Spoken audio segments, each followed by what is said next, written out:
संवाद खालिस्तान आंदोलन, ऐतिहासिक, भूगोलिक और राजनीतिक पक्ष। आरब। प्रोफेसर साहब, मुझे एक बात समझ नहीं आती। खालिस्तानी संगठन खालिस्तान की मांग करते हैं, पर वो पाकिस्तान से खालिस्तान का हिस्सा क्यों नहीं मांगते, जबकि ननकाना साहिब, लाहौर और गुरुद्वारा पंजा साहिब तो उधर हैं। प्रोफेसर मिश्रा हंसते हुए, बहुत अच्छा सवाल है आरब। चलो मान लो एक खालिस्तान नाम का देश बनाना चाहते हैं, तो क्या उस देश में सिख धर्म के सबसे पवित्र स्थल नहीं होने चाहिए?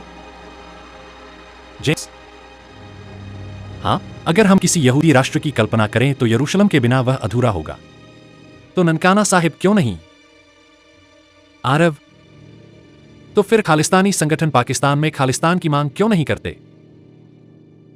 प्रोफेसर मिश्रा, क्योंकि उनके संकल्प में भक्ति कम, राजनीति ज्यादा है। पाकिस्तान उनके लिए शर्मदाता है, सहयोगी है, हथियार और प्रचार का स्रोत है। वे अपने संरक्षक से सवाल कैसे पूछें? जेम्स, क्या इसका मतलब यह है कि यह आंदोलन भारत विरोधी रणनीति का हिस्सा है? प्रोफेसर मिश्रा, यह आंदोलन अब एक प्रॉक्सी वॉर का चेहरा है। पाकिस्तान, जो खुद धार्मिक अल्पसंख्यकों पर अत्याचार करता है, वह भारत में अल्पसंख्यक अधिकारों की बात करवा रहा है। विडंबना देखिए। आरब, लेकिन क्या कोई भी सिख नेता पाकिस्तान के पंजाब को खालिस्तान में शामिल करने की बात करता है? प्रोफेसर मिश्रा, अगर कोई करता है तो वह या तो गायब हो जाता है या गद्दार घोषित कर दिया जाता है, क्योंकि खालिस्तान समर्थक जानते हैं अगर पाकिस्तान से टकराएंगे तो उनके मालिक ही नाराज हो जाएंगे। जेम्स, तो क्या यह एक सिलेक्टिव सेपरेटिज्म है? प्रोफेसर मिश्रा सिर हिलाते हुए, बिल्कुल सही कहा। यह चुनिंदा राष्ट्रवाद है जो इतिहास, भूगोल और धर्म को छोड़कर सिर्फ राजनीतिक अवसरवाद पर आधारित है। आरब, तो क्या यह आंदोलन सिख धर्म का प्रतिनिधित्व नहीं करता? प्रोफेसर मिश्रा, बिल्कुल नहीं। सिख धर्म समरसता, पराक्रम और मानवता का प्रतीक है।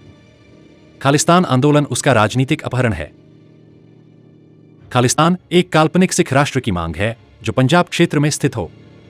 इस विचार की उत्पत्ति 1947 के विभाजन और खासकर 1980 के दशक में ऑपरेशन ब्लू स्टार और उसके बाद की घटनाओं के दौरान तेज हुई। 1947 से पहले पंजाब एक संयुक्त राज्य था जो विभाजन के बाद दो हिस्सों में बंट गया। भारतीय पंजाब, पूर्वी पंजाब, पाकिस्तानी पंजाब, पश्चिमी पंजाब। खालिस्तान की ऐतिहासिक मांग में जो भूगोल शामिल है वह एकीकृत पंजाब की कल्पना करता है जो विभाजन से पहले था, यानी भारत और पाकिस्तान दोनों में फैला हुआ। पाकिस्तान की भूमिका। पाकिस्तान ने कई बार भारत में अलगाववादी आंदोलनों, खालिस्तानी, कश्मीरी आदि को समर्थन दिया है ताकि भारत को आंतरिक रूप से कमजोर किया जा सके।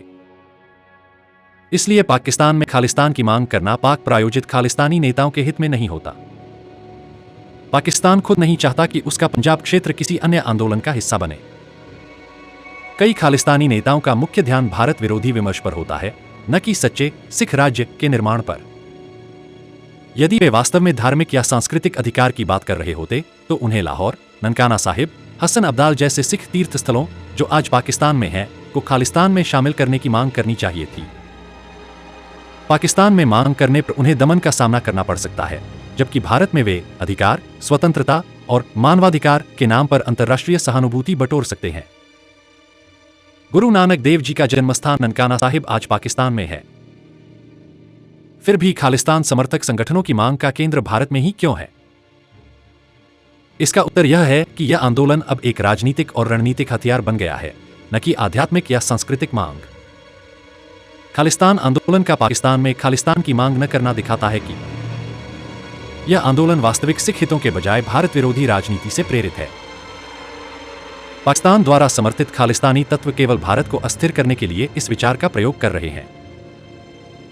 यह आंदोलन आध्यात्मिक सिख मूल्यों से भटककर सामरिक औजार में बदल गया है। जब कोई आंदोलन किसी समुदाय की आंतरिक इच्छा से न निकलकर बाहरी शक्तियों द्वारा प्रेरित, पोषित और नियंत्रित होता है, तो वह आंदोलन उस समुदाय की एजेंसी, निर्णय लेने की शक्ति को हाईजैक कर लेता है। खालिस्तान आंदोलन की कमान अब उन लोगों के हाथ में है जो या तो विदेशों में रहकर प्रचार करते हैं या पाकिस्तान के ISI जैसे संगठनों से लाभ पाते हैं। ये लोग भारतीय सिखों की वास्तविक समस्याओं या इतिहास से जुड़े नहीं हैं, बल्कि वे भारत विरोधी नीति का उपकरण बन चुके हैं। जब एक देश जैसे पाकिस्तान किसी अन्य देश के अंदर एक अलगाववादी आंदोलन को राष्ट्रवाद का मुखौटा पहनाकर समर्थन देता है, लेकिन वास्तव में वह आंदोलन उस देश को कमजोर करने के लिए होता है। पाकिस्तान खुद पंजाब नाम के प्रांत का मालिक है और वहां खालिस्तान की मांग तो छोड़िए, वहां सिखों की आबादी भी लगभग गायब कर दी गई है। अगर खालिस्तान के समर्थक पाकिस्तान में वही मांग करें तो उन्हें आतंकवादी नहीं, देशद्रोही माना जाएगा। खालिस्तान आंदोलन केवल पूर्वी भारतीय पंजाब को अलग करने की बात करता है, लेकिन पश्चिमी पाकिस्तानी पंजाब, जो ऐतिहासिक सिख स्थलों से भरा है, को शामिल करने की बात कभी नहीं करता।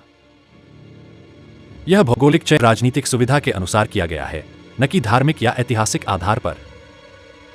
आंदोलन के नेता इतिहास का चुनावी उपयोग करते हैं, गुरु नानक से लेकर महाराजा रणजीत सिंह तक को उद्धृत करते हैं, परंतु ये भूल जाते हैं कि रणजीत सिंह की राजधानी लाहौर पाकिस्तान में थी। खालिस्तान आंदोलन सिख धर्म को केवल एक झंडा की तरह उपयोग करता है, न कि उसके मूल विचारों जैसे सेवा, समानता, न्याय को अपनाता है।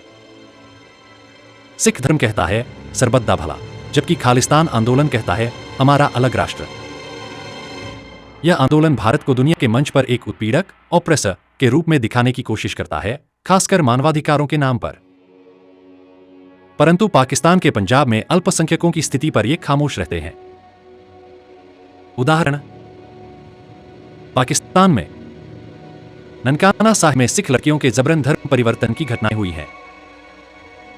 सिखों की जनसंख्या लगभग 0.01% रह गई है, पर खालिस्तानी समर्थकों के लिए यह असुविधाजनक सच्चाई है। आज खालिस्तान आंदोलन मुख्यतः कनाडा, यूके, अमेरिका और ऑस्ट्रेलिया में रहने वाले प्रवासी सिखों द्वारा चलाया जा रहा है। जिन लोगों की भारत की सामाजिक वास्तविकताओं से दूरी है, वही इस आंदोलन को हवा दे रहे हैं।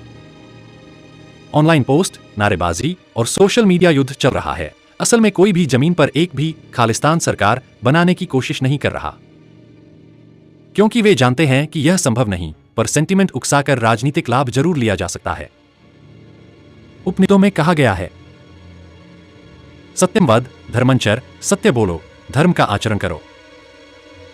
यदि खालिस्तान आंदोलन सत्य और धर्म पर आधारित होता तो वह पूरा सिख भूगोल, जिसमें ननकाना साहिब, लाहौर और पंजा साहिब आते हैं, उन्हें भी शामिल करता। परंतु जब मांग केवल भारत तक सीमित है और पाकिस्तान को छोड़ दिया गया है, तो यह मिथ्या की राजनीति का प्रमाण है।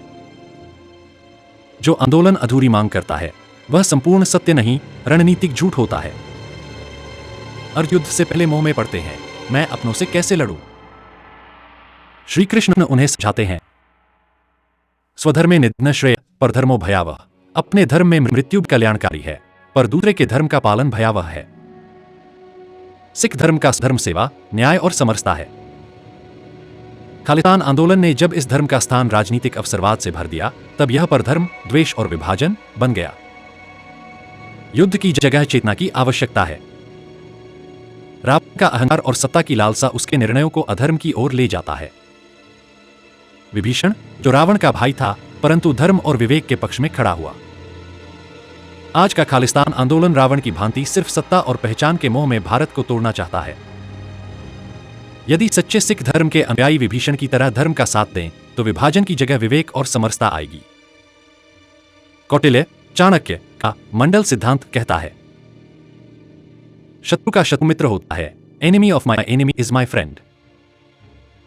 पाकिस्तान भारत का शत्रु है। खालिस्तान समर्थक भारत के भीतर उससे जुड़ते हैं, न कि सिख धर्म से। यह मित्रता धर्म, संस्कृति या इतिहास से नहीं, रणनीतिक दुर्भावना से उपजी है।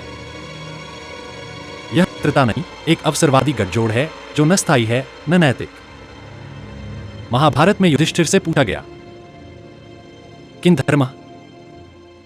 युधिष्ठिर ने उत्तर दिया, यह लोकहित सधर्म, जो लोक जनता का हित करे वही धर्म है। खालिस्तान आंदोलन के कारण पंजाब में आतंकवाद, हजारों निर्दोषों की हत्या, सिख समाज में भय और अस्थिरता फैली। क्या यह लोकहित है? सच्चा धर्म वह है जो समाज को जोड़ता है, न कि बांटता है। कामात् क्रोधो अभिजायते, कामना से क्रोध उत्पन्न होता है। अलग राष्ट्र की कामना जब किसी विचारधारा या धार्मिक मूल्यों से न जुड़ी हो, तो वह क्रोध और द्वेष में बदल जाती है। यही आज के खालिस्तान आंदोलन में हुआ। वह आत्मरक्षा से विघटन की ओर बढ़ गया। भारतीय प्रतीकशास्त्र में त्रिशूल 3 बिंदुओं का प्रतिनिधित्व करता है: सत्य, ज्ञान, शक्ति, कर्म और धर्म, नैतिकता। प्रतीकात्मक विकृति। खालिस्तान आंदोलन में शक्ति है हथियार, संगठन, विदेशी पैसा। कुछ ज्ञान का ढांचा है, इतिहास का चुनावी उपयोग। पर धर्म और सत्य की पूर्णता नहीं है। इसलिए यह त्रिशूल का विकृत रूप बन जाता है, जिससे समाज की रक्षा नहीं बल्कि समाज को घायल किया जाता है। सिंह, शेर, भारतीय संस्कृति में स्वाभिमान, संरक्षण और गरिमा का प्रतीक है। सिख परंपरा में सिंह उपनाम भी इन्हीं गुणों का प्रतिनिधित्व करता है। जब एक सिंह अपने ही मूल क्षेत्र भारत के विरुद्ध जाकर अपने धार्मिक भूगोल ननकाना साहिब, लाहौर को भूल जाता है और एक दूसरे शिकारी ISI पाकिस्तान के हाथ की कठपुतली बन जाता है, तब वह कटे हुए सिंह का प्रतीक बन जाता है। शक्ति है, दिशा नहीं, गुर्राहट है, आत्मा नहीं। उपनिषदों में कहा गया है, छाया पुरुषो न पुनः स्वं रूपम पश्यति। जो छाया को आत्मा समझ लेता है वह स्वयं को खो बैठता है। यहां खालिस्तान आंदोलन का छाया रूप, एक छाया राष्ट्र की कल्पना की जाती है जिसमें न जमीन है न ऐतिहासिक पूर्णता। यह राष्ट्र भावनाओं के झूठे आईने में बनाया गया है, न कि एक सजीव आत्मा से। छाया के पीछे भागने वाले कभी पूर्ण पुरुष नहीं बनते। वज्र इनका अस्त्र है, स्थिर, कठोर, तेज। नाग ऊर्जा और चेतना का प्रतीक है, पर यदि वह गलत दिशा में बढ़े तो विनाशकारी हो जाता है। खालिस्तान आंदोलन एक नाग की तरह ऊर्जा से भरपूर है, परंतु वह कृत्रिम वज्र, विदेशी एजेंडा, विदेशी पैसा से बंधा हुआ है। उसकी चेतना स्वदेशी नहीं रही, वह अब बांध दी गई ऊर्जा है जो धर्म की रक्षा नहीं बल्कि विनाश की भूख से संचालित है। महाभारत में भीष्म ने दुर्योधन के अन्याय को देखा, परंतु राजनैतिक धर्म के नाम पर चुप रहे। आज के सिख समाज में प्रतीकात्मक दोहराव। सिख धर्म के सच्चे अनुयायी आज भीष्म की तरह धर्म जानते हैं, अन्याय को पहचानते हैं, परंतु राजनीतिक डर या सामाजिक दबाव के कारण चुप हैं। यह चुप्पी धर्म के लिए संकट बन जाती है। वेदों में यज्ञ का अर्थ होता है त्याग, समर्पण, लोक कल्याण। जब यज्ञ में अधर्म, द्वेष और अलगाव की आहुति डाली जाती है तो यज्ञ रित, कॉस्मिक ऑर्डर को भंग करता है। खालिस्तान आंदोलन उस यज्ञ की तरह है जहां अहंकार और क्रोध की आहुति दी गई है, न कि सेवा और समरसता की। स्वरूप वह राष्ट्र निर्माण नहीं बल्कि ऋतविनाश बन जाता है। राष्ट्र को केवल भौगोलिक इकाई न मानकर उसे धर्मात्मक चेतना की अभिव्यक्ति समझा जाए। खालिस्तान जैसी मांगे भौगोलिक हों, पर राष्ट्र की आत्मा धर्म में रचित सी हो। राष्ट्र की अखंडता का आधार भूमि नहीं, नीति और सत्य हो। नवविचार भारत में राष्ट्रबुद्धि की शिक्षा दी जाए, जिसमें इतिहास, धर्म, विवेक और सेवा का समन्वय हो। धार्मिक प्रतीकों का दुरुपयोग रोकने हेतु एक प्रतीक शुद्धि अभियान चलाया जाए। खालिस्तान आंदोलन जैसे संगठनों ने सिंह, साहिब, ननकाना जैसे पवित्र प्रतीकों को राजनीतिक एजेंडे से जोड़ दिया। यह प्रतीकों की हत्या है। प्रत्येक धर्म और समुदाय को अपने प्रतीकों को राजनैतिक विकृति से बचाने का धार्मिक कर्तव्य माना जाए। ऐसे आंदोलनों की पहचान की जाए जो केवल छाया है, न आत्मा, न व्यवहारिकता। उदाहरण: खालिस्तान, अफजल नायकवाद, ऑनलाइन राष्ट्रवाद। ये सब भावनात्मक प्रतिक्रियाएं हैं, रचनात्मक योजनाएं नहीं।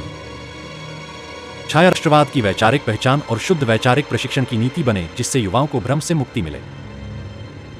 कोई भी आंदोलन यदि धर्म की रक्षा के नाम पर राष्ट्र को तोड़ता है तो वह धर्म नहीं, धर्म का छद्म है। धर्म और राष्ट्र के बीच सहअस्तित्व दर्शन का प्रचार हो। रामराज्य या गुरु गोविंद सिंह का दर्शन धर्म रक्षक और राष्ट्र निर्माता दोनों था। नवविचार धर्मात्मा वही है जो राष्ट्र का रक्षक भी हो। इस सिद्धांत को सामाजिक विचारधारा में प्रतिष्ठित किया जाए। जो समाज में धर्म जानते हैं पर चुप रहते हैं, जैसे भीष्म, वे भी अधर्म के विस्तार के भागीदार बनते हैं। सज्जनों को चुप न रहने की नीति संहिता बने। धर्म की रक्षा में चुप्पी भी पाप है, यह सामाजिक सिद्धांत बने। Silence of the righteous is the fuel of chaos, इसे भारतीय नीति में जगह दी जाए। राजनीति, राष्ट्रवाद और समाज को समझने के लिए एक प्रतीकात्मक चेतना मॉडल बने जिसमें हर आंदोलन का मूल्यांकन प्रतीक, तत्व और धर्म के आधार पर हो। उपयोग: मीडिया प्रशिक्षण, नैतिक शिक्षा, सांस्कृतिक नीति निर्माण। भारतीय ग्रंथों के प्रतीकों का उपयोग केवल धार्मिक न रहे, वह सामाजिक विज्ञान और रणनीति का अंग बने।